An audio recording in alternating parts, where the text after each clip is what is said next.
Hey, what is up? And welcome to the last lesson on flow. And if you made it this far, I just want to say a massive congratulations for going through the entire thing, going through the entire marathon of focus and flow training. And if you've really started from the very beginning and then you went through the entire thing, taking action on the entire thing and completing it and ending up here, then that is an invaluable skill to cultivate, because finishing things from the very beginning to the very end, it becomes a mental habit. It actually becomes a skill. It is a skill to complete things from start to finish. And you'll notice that when you start to finish things, even like the small things from start to finish, then that will start to show up in other areas of your life. Like for example, if you finish a book from start to finish, if you can do that over and over and over again, then that will start to translate into other areas of your life and into other bigger, grander areas of your life where it counts the most. And you'll notice that when you go on to try out a new, bigger, grander project, you're going to find out that finishing that project is going to become no problem because you've set up a mindset of really completing things. And so it's like how I mentioned before, how you do one thing is how you do everything. And those small acts of finishing things and really putting in the effort and taking action on things, they will start to show up in other areas of your life. So I just want to say a massive thank you for going through the entire thing, taking action on the action items, assuming that you went through the entire thing and you didn't just fast forward here and you took all the action that I told you to take. But if you've done that, then I really respect that, and I am really proud of you for being able to do that. Because most people, they'll invest in a program, and stats will show this. It's just statistics. It's just human nature. It's just part of us.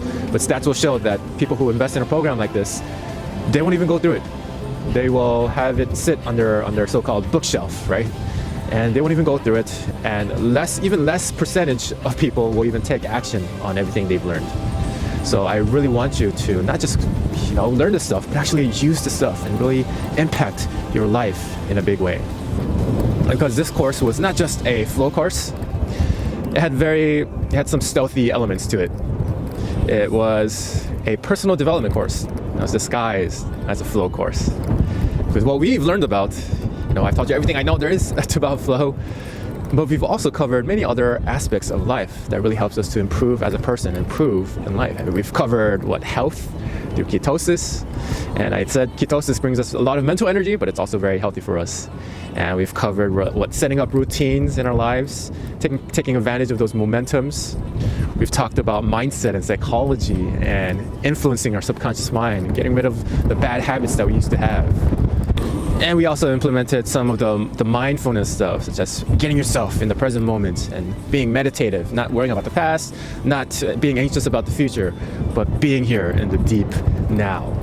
So this was more about personal development just as much as it was about a flow course. So I just want to leave you off with one little last story, or one little last experiment, if you will. And this is an experiment from Mihaly Csikszentmihalyi. He is the author of Flow, and he's the godfather of Flow, and he's the person who really inspired everything. It really inspired the Flow program and everything. And he did an interesting study where it involved thousands of people. It was one of the biggest studies across the entire world. And he took thousands of people from everywhere in the world, from America, from Canada, from Asia, from Europe, and he would give these participants a pager, like a beeper. And this beeper would ring or vibrate at random times throughout the day, 8 times randomly throughout the entire day. And he would have these participants write down, whenever this pager would beep, he would have them write down at the time, first of all, what they were doing, and then what they were feeling, and who they were with. And this is what he found out. After collecting thousands and thousands of data, he found out that people were not most happiest when they were relaxing, or they were watching a movie, or they were on the beach somewhere. He found out people felt the best and they were most happiest when 2 conditions were met. First and foremost, when they were engaged in something, when they were involved in something that challenged them, that stretched them, when they were in flow states. People are most happiest when they are in flow states. And ultimately he found out the happiness formula, even though he wasn't looking for it. He found it out in a very serendipitous form of way, which is very synonymous with life. We find things out when we aren't looking for it, right? And so this flow course, I know I've taught you everything I know there is about focus and flow and productivity and everything else in between. And because being in flow makes people the happiest, this was a happiness course that was disguised as a flow course. And I know there are many different concepts and theories of happiness out there. And one concept and theory of happiness is, happiness ultimately is biochemistry. It is the biochemical compounds inside of our body that are produced inside of our bodies that actually create happiness. And you can argue that that is a very strong argument that has some correctness in that logic. But if people are drugging themselves and drinking alcohol to produce these chemical compounds, then there's not really longevity in that strategy, right? And then there's the other happiness theory of being in the present moment, not thinking about the past, not thinking about the future, but being in the deep now and just sitting somewhere and meditating all day long. And I really love, meditation and being mindful, and that's why we went over that inside of the course. But if we are meditating all day long and just sitting on a park bench somewhere and doing this for years and years, is that really the ultimate way to live life? This is just my personal opinion on this. But if we're just sitting there, not really doing anything for the world, not adding value to other people's lives, then we're just simply existing, not really living our life to its fullest potential. And so, let's not just sit on a park bench, but actually improve the world and be involved and be engaged.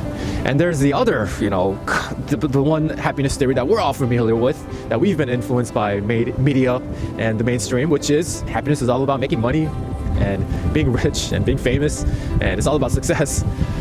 But if you've made the money, if you've reached all the success, and I know this from first-hand experience, if you've done all that, it's not really the peak of happiness. It's really not.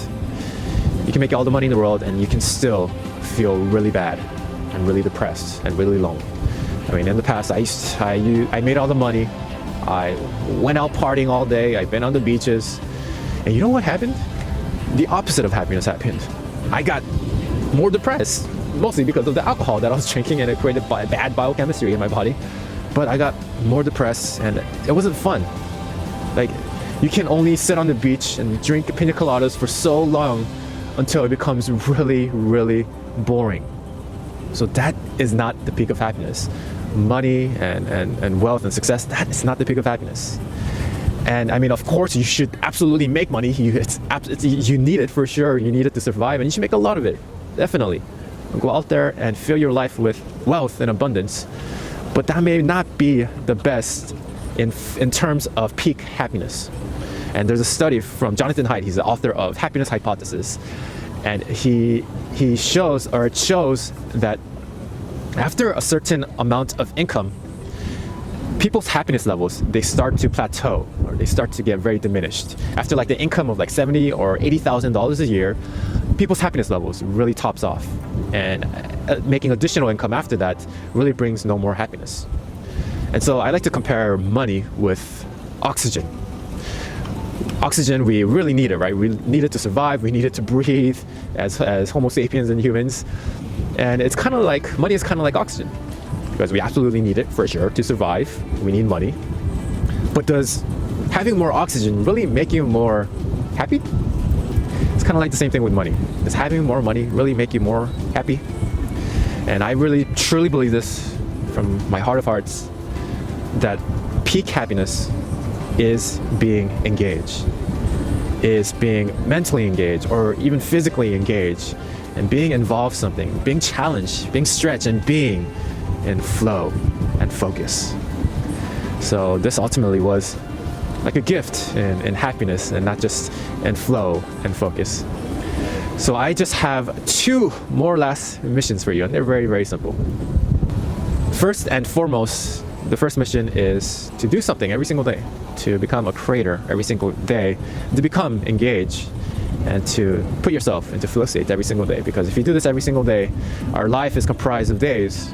And if you become engaged every day, ultimately leads to happiness every day. And happiness every day ultimately leads to a happy life. And second, let's go back to that study with Millie Csikszentmihalyi. He said, I said that first he found out people are most happiest when they are engaged. But there's another condition that also makes people happy. And the second condition is really being connected with other people, being around positive people.